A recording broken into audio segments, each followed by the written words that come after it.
Good afternoon. This is Lunchtime News. Thank you for joining us this afternoon. My name is Jackie Wambiru and our sign language interpreter is Lensa Odingo. And to kick us off, we shall be crossing over to St. George's Girls right here in Nairobi. Remember today, 1.2 million Form 1 students will from Monday report to their respective schools amid congestion as the government enforces the 100% transition policy. Now let's cross over and listen in.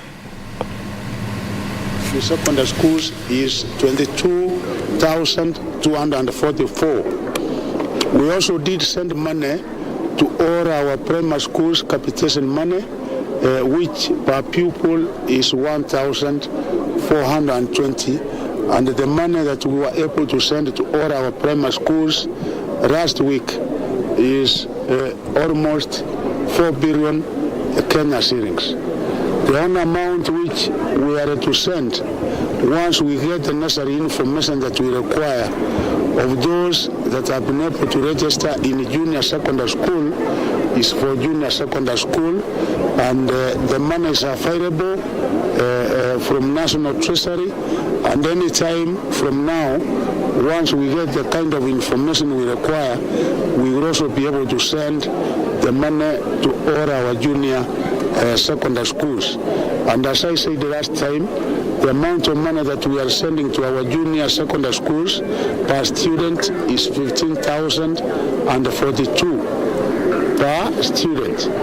And we have said that out of that money, which goes to junior secondary school, they should be able to establish bank accounts, because we don't want a mix-up. The money for primary, because the principal is going to be one, the head teacher is going to be one, and the board of management for those particular schools, we are not going to have separate committees. They should be able either to make sure that they establish separate and different school accounts, so that there should be an account for primary school, and there should also be accounts for junior secondary, so that even when they are expending this money, it should be expended separately. So I thank you. The exercise is going on smoothly countrywide.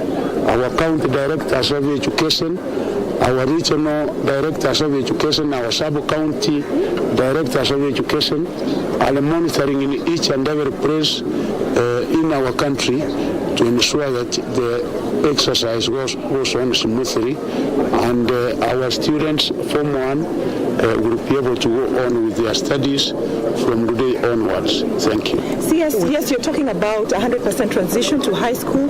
We know that some students are not able to join high school, needy students, because of the exorbitant school fees that the parents have talked about, and also requirements by some schools, including uniform and other materials. Thank you very much. One thing I want to make very clear is that government has not been able to increase school fees. The school fees is as it was set, I think 6-7 years ago, by the Kremimiria task force, which set the amount for national schools and extra-county schools at 53,455. And we have not been able to increase that amount even a shilling.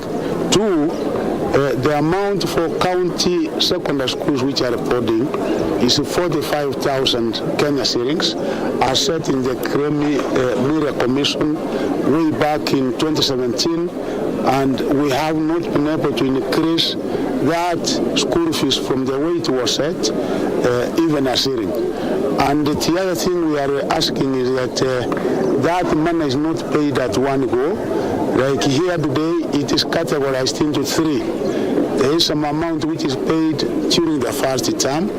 There is also an amount which is paid during second term. And also, there is money which will be paid in the last term, and that is the third term, because we have now been able to get back to the normal school calendar. For uniform, we did make it very clear that the students, the parents, are informed the kind of uniform that they should be able to buy, and where a parent is not able to buy uniform immediately. They are given time so that a child or a student can be able to come with the uniform that they used to put on in primary and use it for the time being while parents are making arrangements for procuring the same. And other provisions we have said and made it very categorical that there are no additional levies. There are no any additional levies that is supposed to be imposed on the parents in each and every school, because this is entrenched in the Constitution that indeed we should be able to have 100% transition at the basic level. Waziri, are you saying that if a parent cannot afford the requirements to join a school, yet the government has sent the capitation for the pupils? For example, if a student come here to St. George's but they don't have uniform, they don't have a mattress, they don't have anything, the principal should not send them home. Thank you. What we have said, we also have programs, you are aware, like here and in each and every school, the government has a program of giving bursaries. The government has a program of giving scholarships. You have seen various institutions, Jomo Kenyatta Foundation giving scholarships. You have seen Equity Bank, Kenya Commercial Bank. You have seen Family Bank. We have thousands and thousands of scholarships which has been given out to the needy families, such that we have a support system where even those students who come from poor families, we are able to assist them in one way or the other. And we have even informed schools also to develop a mechanism where information can be able to filter upwards in order that we are able to know those who are totally unable to raise school fees and even the other requirements, so that in case we find there are any other such cases which have not been captured by the scholarships that we normally issue and give out, then we can be able to have them considered. You have said that you're waiting for some information in regards to capitation for junior secondary school. What kind of information is this, and also how can you assure the children in public schools who joined JSS last week that they will catch up with the rest in the private sector who already have started learning, and in public schools we're not sure whether learning has already started as it were? Can you please give us an update on the same? Thank you very much. As you are aware, I did issue interim regulation to each and every school and each and every primary school, and we set very clear timelines where information was supposed to come to my office and also the PS, my PS here, so that on the basis of that information we will be able to know the number that has been registered in each and every junior secondary school, because we cannot be able to send the money when we don't have the numbers. So we are actually getting the numbers for each and every junior secondary school, because as you are aware, not each and every primary school was successful in becoming a junior secondary school. We did set a criteria because there are others where the enrollment was so low. You find probably the number of students is only 10. 10, we say if there is another school probably within a radius of 2 kilometers, then we register students in that particular school, and this other one that had very few becomes like a feeder school. So the kind of information that we are waiting for, so that from there we are able to disperse the funds, is to know the number in each and every junior secondary school, and I'm sure that we will be able to get that information before the end of the week. And once we get that information, if, for example, St. George's Primary School has 100 students in the junior secondary school, then it is 100 times 15,042, because we are giving 15,042 for each and every specific school. So that is the only information we are waiting for, because as I've confirmed, the money is available and we cannot be able to send the money without having those numbers, because it is those numbers that will be able to determine the amount of money that we are supposed to send and disperse to each and every junior secondary school. Your second question was on... the time that had been lost, the 1 week. Now, I want to assure you that there is actually no time lost. Why? Because the curriculum, which is supposed to be covered, the curriculum will be covered and adequately so within the given period. So may it be in public or private, I want to assure the students and parents that there is no time which has been lost, and our students will be able to make it. We have teachers, and even the 36,000 teachers that we have employed are reporting in their respective schools in the course of this week. Latest, they should be able to report to the schools by next week. So as far as time is concerned, we are up to speed. Still on the same Waziri, yesterday ECB.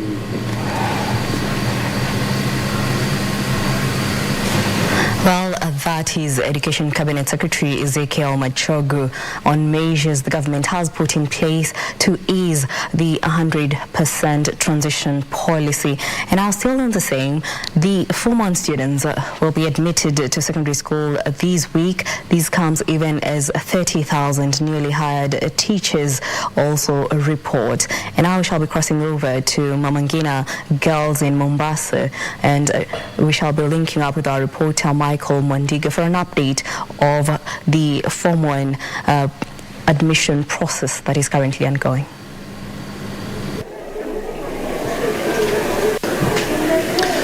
Well, a very good afternoon to you, Wambiru. Indeed, you're coming to you live from Mombasa County. We are at Mamangina Girls School. This is a national school. And as you have alluded earlier on, we have the Form 1 intake. And I'll be hereby joined by the principal just to bring us up to speed and tell us the process so far. How many students are supposed to report, and with the process going on so far, what is going on? Madam Principal, a very good afternoon to you, and kindly bring us up to speed. Kindly tell us your name and so far how many students we are expecting, and the process so far, how is it? My name is Mrs. Manahamisi Omar, the Chief Principal Mamangina Girls. We are admitting Form 1s today. So far we have admitted about 150 and they are still coming. We are supposed to admit 288 girls. Yeah. So far, how is the process going on? The process is going on very smoothly. I've not had any parent complaining, so all is well. Okay. Yeah.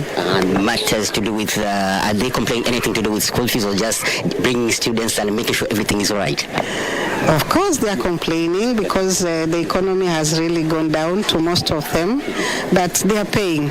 Yeah, most of them are paying. The first term part, I've not received any complaints so far. We have several of them that are sponsored. Some sponsors have not yet paid, but they've given us commitment letters that they are going to pay, like those that are going to be paid for by the banks, some county governments, and none has so far complained. Okay, so far, thank you so much for bringing us up to speed on what is happening. So far, the intake process is going on so well. No bottlenecks have been experienced so far, and it's just the process just is running seamlessly. And as you can see, if my cameraman will pan across and show you, students are here just to report and start their Form 1. That's all we have from Mombasa County, Wambiru, and back to you in Nairobi. Well, that is our reporter Michael Mwandiga giving us an update from Mamangina Girls School in Mombasa County on the Form 1 admission process that is currently underway. We shall be keeping you updated. For now, we move on. Preparations for the funeral of former Education Cabinet Secretary Professor George Magoha at his ancestral home in Yala, Gem, in Syria County is 80% complete, according to Professor Magoha's elder brother Obare Tula. The family is doing everything possible to welcome visitors from Nigeria and the rest of the country who will attend Professor George Magoha's funeral slated for Saturday, February 11th. Several activities are underway in Yala, Gem in Syria County as the family of former Education Cabinet Secretary Professor George Magoha prepares to bury their loved one. Masons are laying tiles in the grave of Professor Magoha, who will be buried on Saturday, February 11th. They are most welcome, and they have asked him to help us to welcome the visitors, including the ones from Nigeria and the rest of the country, and we shall do our best to welcome them. Preparations are 80% on schedule. That one we have taken care of. As preparations for the funeral continues, the family at Magoha's home in Yala Township continue to receive several prominent individuals. One of these was Syria Governor James Orengo, who visited to condole with the family. Kenya has lost not only a scholar, a patriot, and a great Kenyan, but also a great leader. During the years he served in the education sector, Professor Magoha brought commitment, dedication to the job that he did in that sector. And he dedicated nearly all his time to ensuring that the education sector was improved and taken to another level. Orengo witnessed funeral arrangements at Magoha's home, assuring that Syria County government would chip in where necessary to see the late professor granted a befitting send-off. County, government of Syria, we have a role to play, and we'll ensure through our officers and also through Mheshimiwa Kenyani, who is a member of the county assembly for this area, that all that needs to be done is done before the burial on Saturday the 11th. The county boss further urged the community to uphold peace during and after the burial of Professor Magoha. All eyes, Kenya, Nigeria, and Africa will be focused here in Game. Therefore, we are praying that peace prevails, and we give Professor the honor and dignity that he deserves on this day when we give him a final farewell.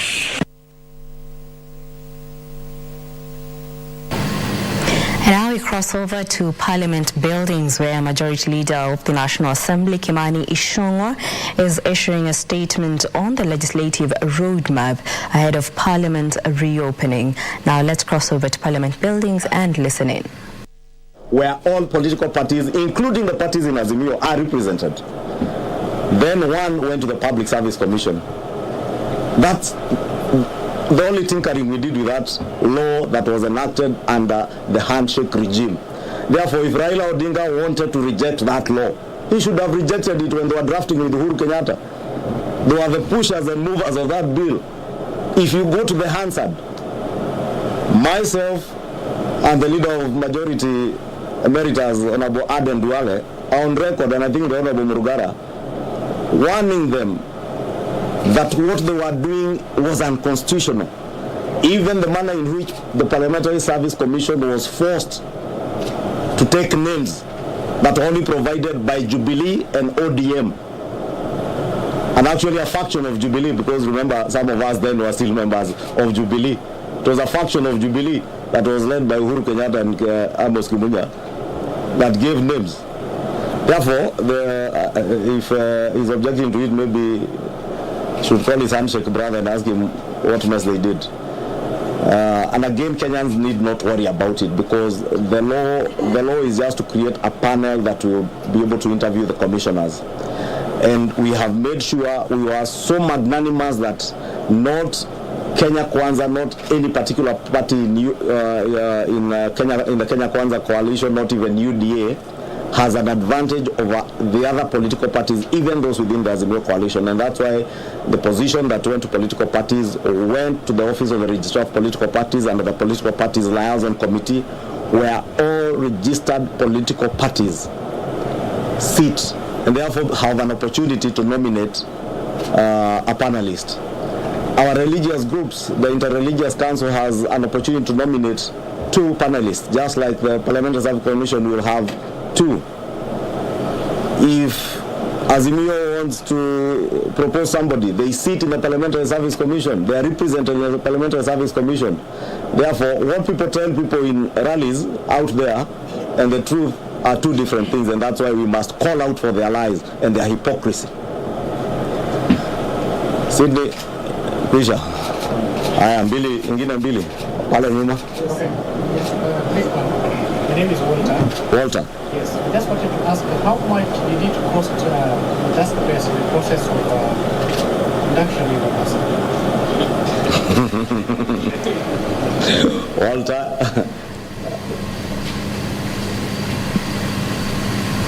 Well, that was the Majority Leader of the National Assembly, Kimani Ichung'wah, with an update ahead of Parliament reopening. We shall be keeping you updated for now. Let's cross over to Baringo, where one man was shot dead in the Kenyach area in a suspected cattle rustling attack. The attackers were said to have been dressed in National Police Reservist uniform, made away with over 200 herds of cattle, even as the residents called on the national government for urgent intervention. The deceased body is being held at a local funeral home. Emotions are high as the family of the late Tony Ruto, who met his untimely death at the hands of alleged cattle rustlers, receive his body before it's transferred to the morgue. According to his family, Tony was out herding when he was attacked and killed before the attackers made away with over 200 herds of cattle. Hata vile jamaa ameona vile amekufa ni kama alikuwa anaomba msamaha. Na it was a very painful thing kwa maisha ya binadamu. On Saturday, no Friday, alienda kumsalamia mtoto, akapelekea shopping, akaenda kufanya some sort of encouragement kwa mtoto, halafu akarudi. I think naweza sema maybe alikuwa anaenda kujionesha mtoto yake for the last time. Local leaders have condemned the attack and called for the speedy investigations into the matter.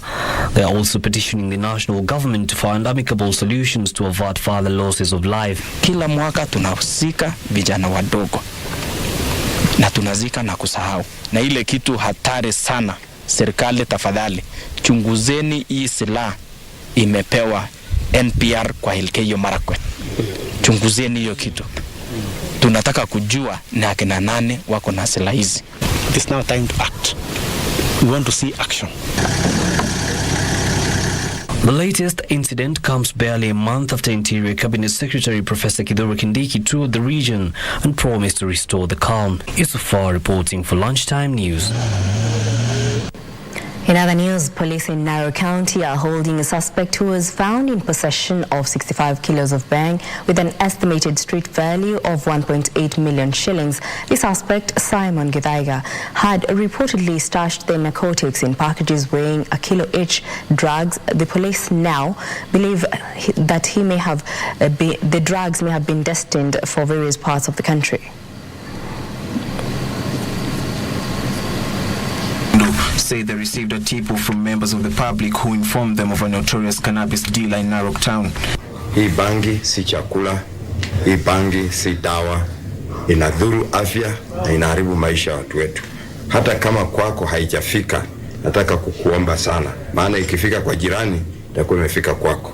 According to police, the suspect, Simon Githaiga, had packed the drugs in 1 kilogram packages ready to be transported to various parts of the country.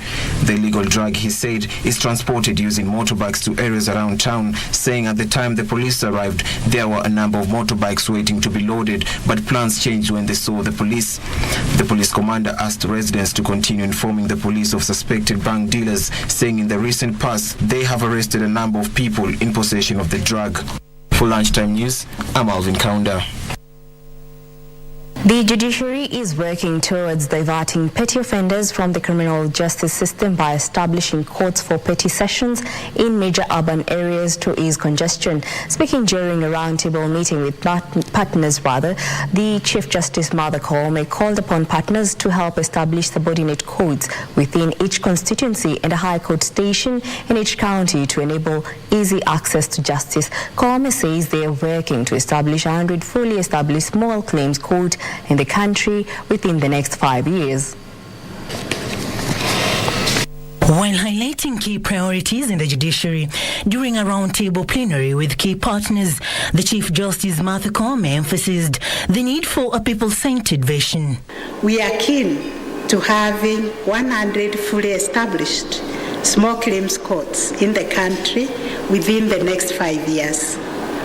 We also intend to set up a specialized court to handle the most complex security and transnational concerns of our day. We also aim to set up a safe and secure justice system that efficiently handles children in contact with the law. Kome say the judiciary will establish courts of petty sessions in major urban areas to ease congestion in the criminal justice system. And having so many petty offenders in the prison and also in the remand facilities, we are keen on reversing this trend to divert petty offenders from the criminal justice system. The judiciary has over the years struggled to clear case backlog, with some litigants forced to wait years for the determination of their cases. Only 10% of our population actually access the formal justice system. And so STAJ looks to move from that 10% to 100% and to have a justice system that is inclusive, that is responsive to the justice needs of the people.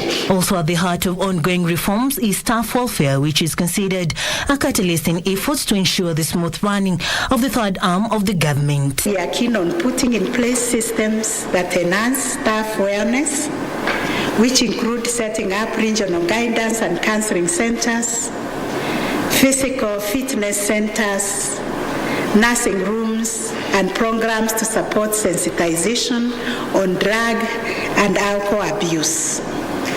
We intend to have health talks, retirement, and financial literacy talks. The judiciary will in April host the largest gathering of Chief Justices and other jurists in Kenya for the Third Chief Justice Symposium on Environment in Africa. Well, with these multi-door approaches, the judiciary now hopes that the key priorities highlighted will be able to bridge about 20 million people not represented in the formal justice system. For Lunchtime News, I'm Serafina Robbie. And on that note, we shall be taking a short break. Don't go too far, we still have more news coming up.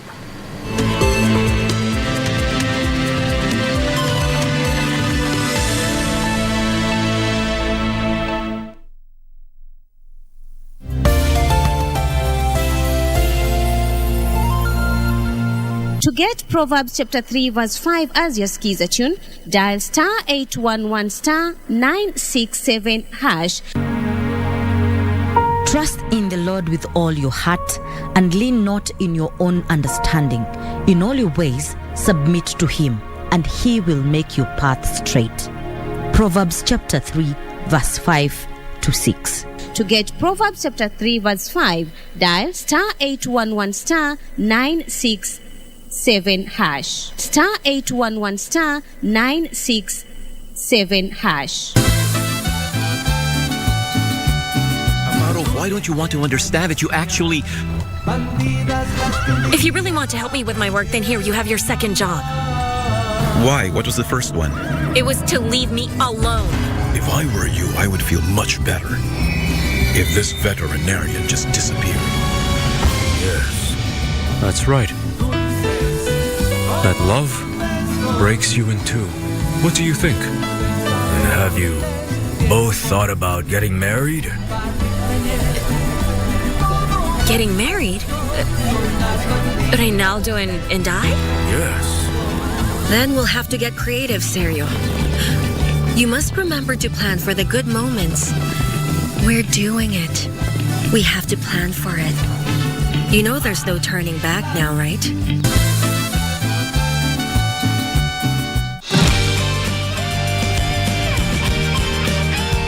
When can we have dinner together? You want chilled mango sago cream with pomelo, right? Ta-da! You know what this is? Get a whip. Do you know what you've done recently? What I've done?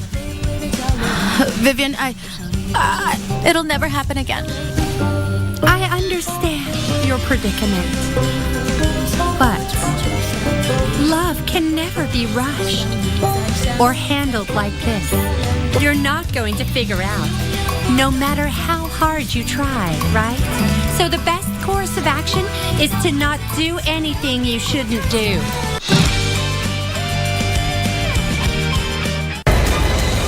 the third round of the DFB Pokal. A mini Revere derby in the DFB Cup. Isufa Mukoko! Blazier's in there and scores. This is an old-school raw pot battle. 5-time winners against 2-time finalists. Fantastic save from Gregor Kobel. The raw pot battle. Only one can go through.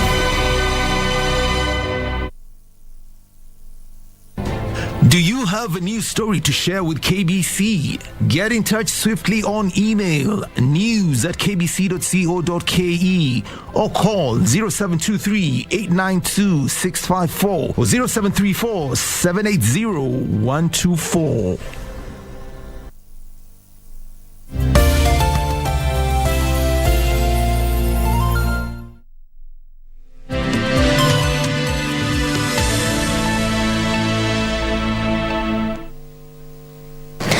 Welcome back. Now let's cross over to Harambee House, where Interior Cabinet Secretary Professor Kithure Kindiki is issuing an update on the progress made in the first 100 days. Let's listen in.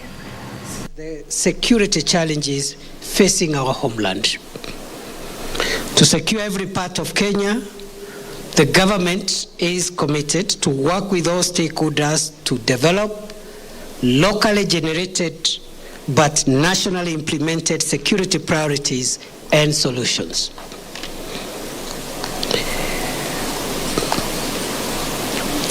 To generate adequate political goodwill at the local level, I decided to consult and hear from members of the National Assembly, senators and governors from all the 47 counties of the Republic of Kenya.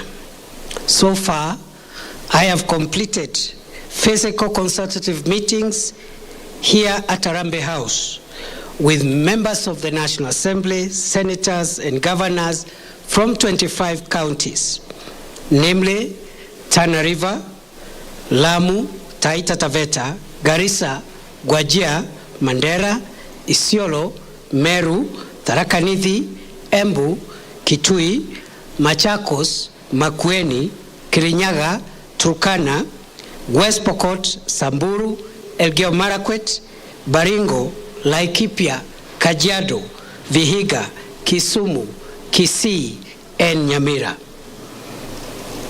I will be meeting the leaders of the remaining 22 counties physically within the next 30 days. I am convinced beyond peradventure that the realization of our collective dream of a crime-free Kenya is the bedrock upon which our economic transformation agenda will rise. In relation to confronting crime, we have stepped up the fight against the threat of terror. We have disrupted many terror plots at source, neutralized and/or arrested dozens of suspected terrorists, and destroyed a huge cache of weapons and explosives that could have badly harmed our people if these criminals were not intercepted. The current crackdown on Al-Shabaab terror cells in Somalia, which is spearheaded by the local community there, with the support of the federal government of Somalia, has tremendously weakened this dangerous militant group. Our security agencies are alert to ensure that these militants do not cross into our territory, and they are determined to keep at bay this terror group now that it is at its weakest ever. We have stepped out our border patrols and upped our surveillance on the proliferation of illicit arms, narcotic drugs, and psychotropic substances. We have improved on our intelligence gathering to stay several steps ahead of the enemy. We are always aware that terrorists only need one lucky break to hurt our country and inflict us with pain. Therefore, we always ensure we strike fast and fast to neutralize them and obliterate their nefarious networks. As our hardworking officers in the elite, specially trained. Well, that was Interior Cabinet Secretary Professor Kithure Kindiki with an update of the state of national security. We shall be keeping you updated in our subsequent bulletins.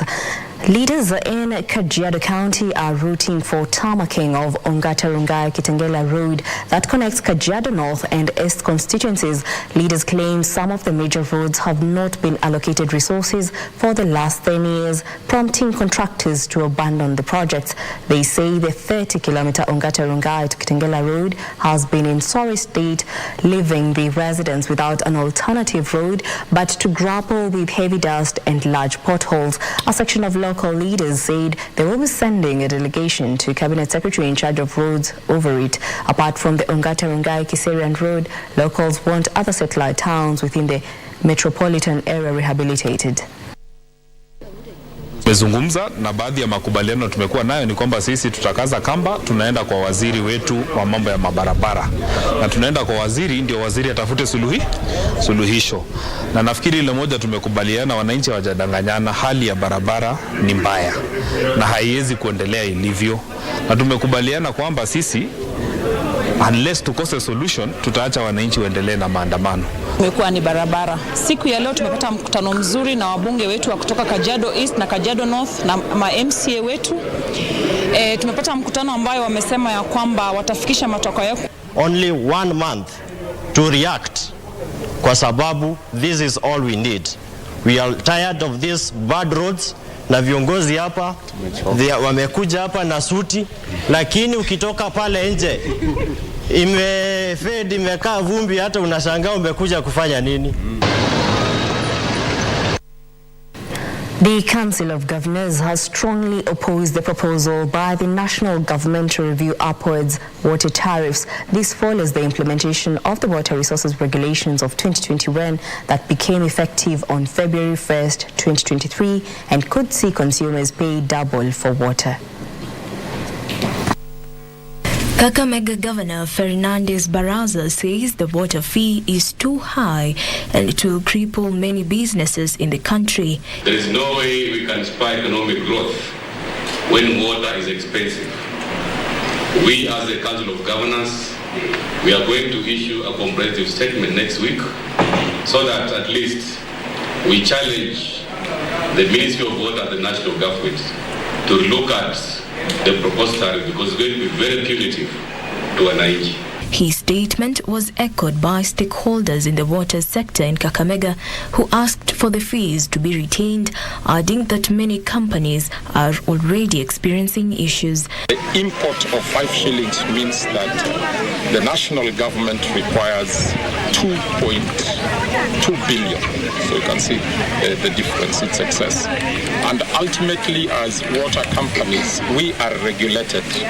So the tariff that is charged from the consumer takes a very long process. The Water Resources Regulation of 2021 have come into effect, pushing up regulatory levies for water from the previous 50 cents per cubic meter to as much as 5 shillings per cubic meter for domestic use. Jacqueline Masharia for Lunchtime News. Still on education matters, parents whose children got Elimu and Wings to Fly scholarships in Garissa County have been advised against transferring their children to other schools without noticing the selection committee as they stand to lose the scholarship. Speaking at the Garissa High School during the unveiling of the beneficiaries of the scholarship program, Garissa Equity Bank branch manager Shadrach Moithe said some students were giving the committee a difficult time by frequently asking for transfers.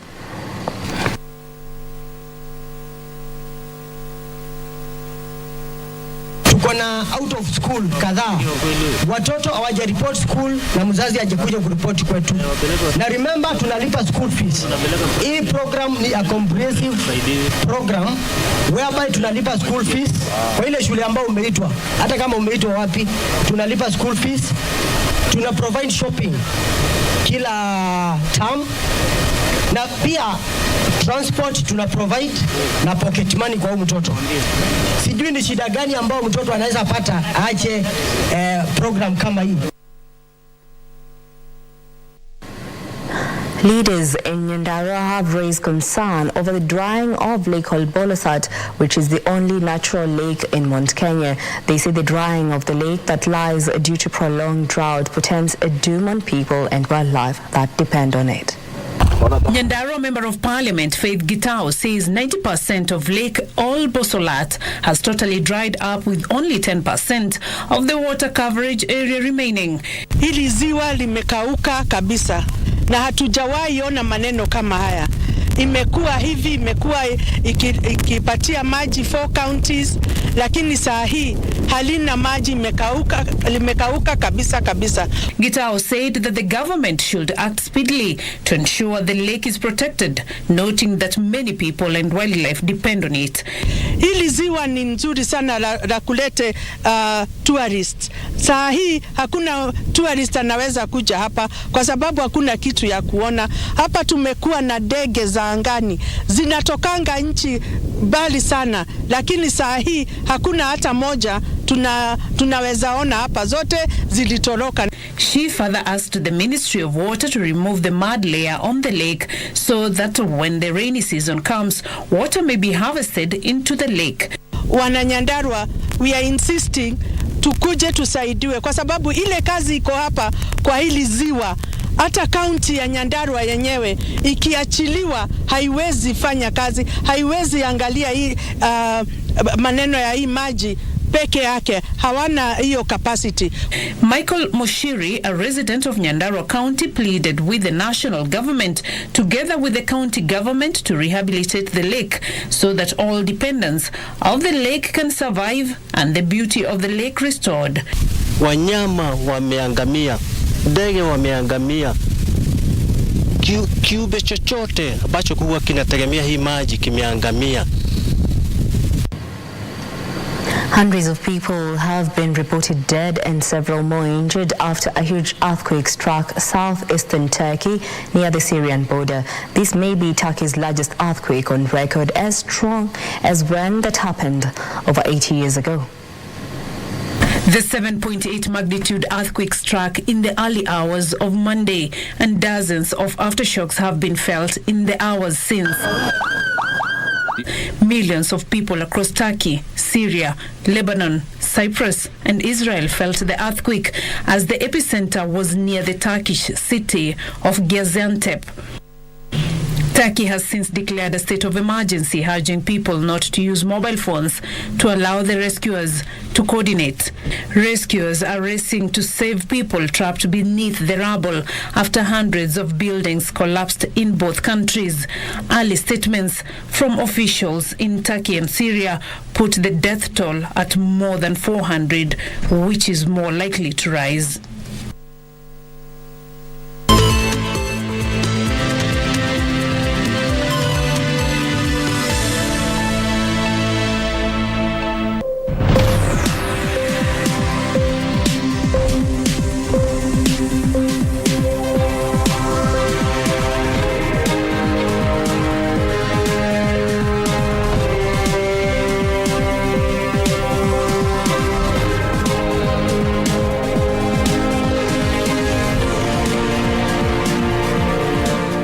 Now let's talk business. A local company has set up a plant in Kakamega that produces smokeless pellets used as fuel in GCOs from sugarcane bagasse. Now, PowerSport Pelletizers CEO Alfonso Acebal says that they are at an advanced stage of developing larger GCOs which use pellets to help schools and colleges shift from the use of firewood and charcoal. The idea of producing the smokeless pellets was conceptualized in 2017, but its actualization was delayed to allow for extensive research, tests, and trials. During the research, they set up the plant to use sawdust to produce pellets, but after operating for some time, it became challenging to obtain sawdust. It was then that the team researched on alternative raw materials that can produce pellets, as already some GCOs had been sold to customers. That is when they decided to utilize sugarcane buggies. He says they adjusted the machinery which initially converted sawdust to pellets to convert sugarcane buggies to pellets. Here in Western Kenya, there is a lot of sugarcane factories. They have a lot of bagasse, let's say. And we thought that this was a very good raw material for us to make the pellets instead of making out from wood. Once obtained from the sugar factories, bagasse has about 50% moisture. It is then fed into a rotary drum dryer to dry it to about 8% moisture content. The resulting product is then crushed and fed through the pelletizer section, where mills convert and mix with the binder into pellets. They are then cooled and packaged for the market. Now we are selling the end product around between 21 and 25 shillings per kg. He says the company is finalizing on development of institutional GCOs, which use the pellets that will help schools cut costs by up to 60%. Now we are researching to make some GCOs, institutional GCOs for schools, hospitals, etc. here in Kenya, locally. The company has also developed energy-saving GCOs that use thermoelectric technology to generate energy while cooking. The energy can be used for lighting or to charge phones. For Channel 1 News, I'm Wangari Washuri. Over 2.2 million farmers in far-flung areas have not yet been captured in the National Central Farmers Database and risk missing out on essential support services that will be dispensed digitally. Agriculture Cabinet Secretary Mithika Linturi says the government is keen on enhancing food and nutritional security, and farmers should avail themselves for better planning. Kenya has over 6.4 million farmers. Out of this number, the government has so far registered 4.2 million farmers for disbursement of the subsidized fertilizer through an e-voucher system. Agriculture Cabinet Secretary says this information will be transferred to the Kenya Integrated Agriculture Management System, a national central farmers database that will hold key information for the government and farmers. Collapse it into one platform so whoever wants any data can be able to access it through the KMIS system. He says this information will be used to streamline government subsidies and support programs to weed out illegitimate farmers. Further, he notes that farmers will access key information such as weather patterns in their area and the best crop and seed varieties suited for the forecasted weather patterns to avoid crop failure due to erratic weather. Considering that agriculture is purely and over 90% involved, we want to also say that our idea is to develop a platform that will also be shared between the ministry and the county governments because of the critical role that they play. To improve agriculture, of course, production, productivity, and also profitability, because it's so important for the farmers to really have an income that can contribute to improve their lives and their livelihoods. The system will also have a farmers' credit management scheme, food security data collection and sharing, electronic extension services, and expanded mechanization to enhance food production. Through this platform, farmers can be able to market their own products through this platform. You remember we are running an e-voucher system for subsidies. We really need to also ensure that it's also been able to capture these programs that we want to run from the same platform. Having the information at the table, knowing where to send extension officers, fertilizers, seeds, or whatever other veterinaries or whatever other help is needed to make the production more efficient. Hibak Said for Lunchtime News. Toyota Academy trained 30 service technicians drawn from Kakuma and Kalabeye refugee camps in an initiative aimed at enabling them get formal certification and recognition for their skills. CFAO Motors Managing Director Arvinda Real says the trainees underwent a 3-month training on soft skills in personal effectiveness, leadership and entrepreneurship. He said the program targets increased job security and industry advancement opportunities for the trainees.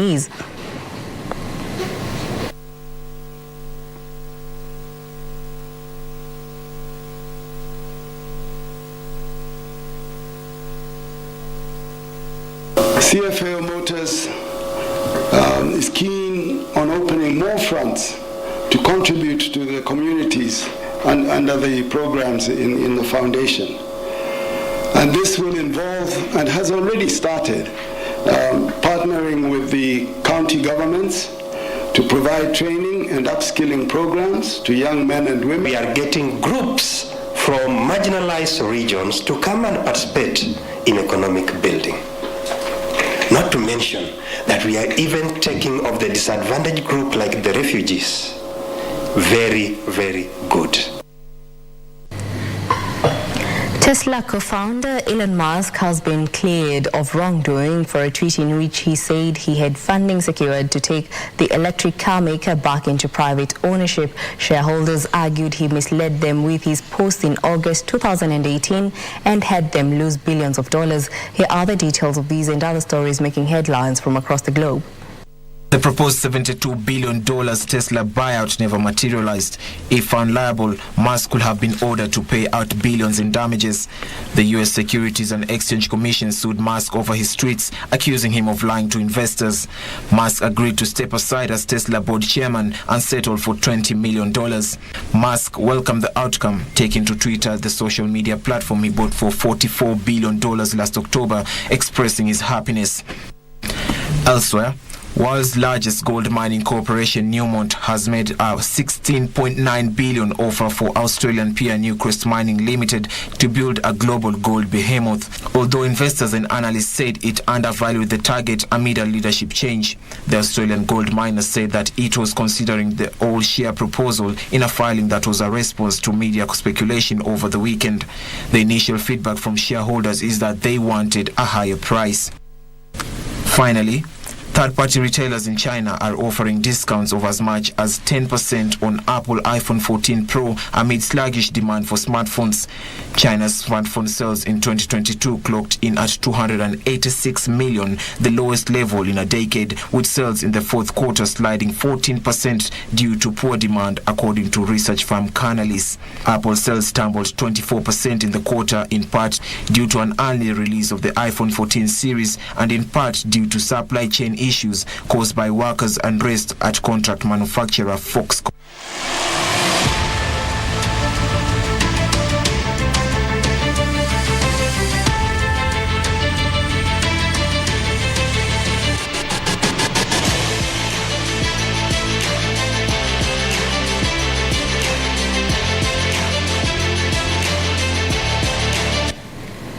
Now, in the sports arena, Malindi Beach soccer teams have made a passionate appeal to the Sports Cabinet Secretary Ababu Namwamba to intervene and root out individuals who are ruining the sport. The players and team officials said some individuals were taking advantage of the youth during government-sponsored tournaments.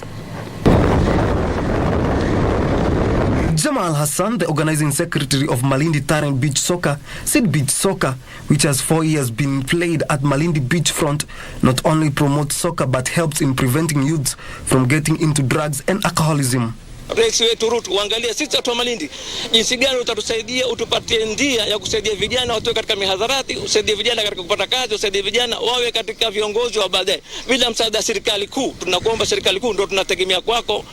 Hassan said they have so far held 7 tournaments in the last 6 months. Suleiman Motari, a beach soccer player, said they are happy to see a revival of beach soccer as they were very idle, lacked support from beach soccer leadership. Inachangia mambo mingi unapokuwa mtaani. La kwanza, fikra zako zinakaa zimekaa chini, unafikiria mambo mabaya kama kuingia kwenye miadarati, kwenye vichochoro. Sasa hiyo inatupa changamoto kubwa kama sisi, inabidi tukae chini na vijana wenzetu tuongee chini na tushikamane, tuendeze uwanjani, tuungane ili tuweze kupatoka hapa ambapo tupo. I hope tunapopata nafasi ama tukipewa nafasi na imani tutafika mbali. He added that without beach soccer, it's very easy for youths to engage in drug abuse and crime. Malindi has 25 teams, 12 under 18 and 13 under 15. Spanish giants Barcelona moved 8 points clear at the top of La Liga as a clinical second-half performance helped them to a routine 3-0 victory over Sevilla at the Camp Nou Stadium. Meanwhile, Harry Kane became Tottenham's all-time record scorer as Spurs edged Manchester City 1-0 at the Tottenham Stadium. After an uneventful first half, the hosts took the lead through Jordi Alba's 58th minute side-footed finish. Gavi tapped home Rafinha's cross to double the lead after 71 minutes, and the Brazil winger rounded off the scoring by poking in Alba's cross. Sevilla is 16th, just 2 points clear of the relegation zone. Elsewhere,